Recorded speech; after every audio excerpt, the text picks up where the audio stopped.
I attended John Gray High School, and the main subjects that I studied there were biology, chemistry, geography, and social studies. Aliyah was always fun, loving, loves to play. She wasn't a lover of book.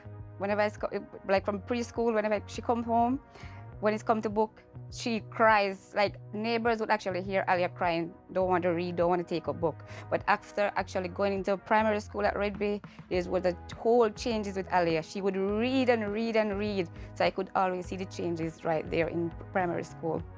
My most outstanding academic achievement to date is at John Gray High School. I won Reading Challenge 4 years in a row. I also won Best Student in my academy and Best Student in my year group 4 years in a row.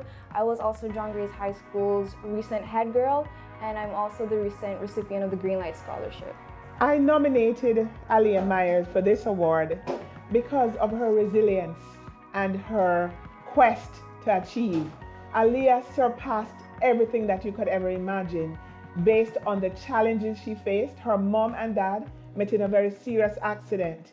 And in that accident, there was not much hope. She realized that, you know what, anything could have happened.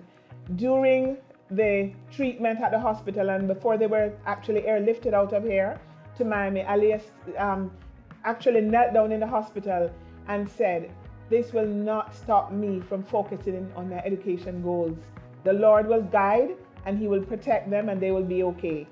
And I sat there and I listened to her, and I knew for whatever reason this girl was going places, because she chose to make that statement right there in front of so many people in that hospital room. That for me was paramount to everything. In the future, I hope to become an environmental scientist or a meteorologist. As you see, it's so very important now that we have more people that want to go into that field, seeing that we're going through the climate crisis, and it's very important to especially conserve our resources for the future. A key influencer that I had was my teacher, Miss Brown. She taught me geography and social studies, and I feel like she was more than a teacher because she always put her students first, and she was always there to lead you and guide you in anything, whether it was like you needed help with like your mental aspect of life or you needed help with school. She was just always there, so she's a key mentor, I would say, in my life. Aliyah is not only my neighbor, but she is also a past student of Red Bay Primary School, where I teach. Since I've come to know Aliyah, I have found her to be not only a respectful child, but very hardworking. She strives for excellence. As young as she is, she's a no-nonsense child, and she doesn't like to fail. I also nominated her because I saw the potential that she has, and I believe this will also help her. It will boost her and boost her confidence.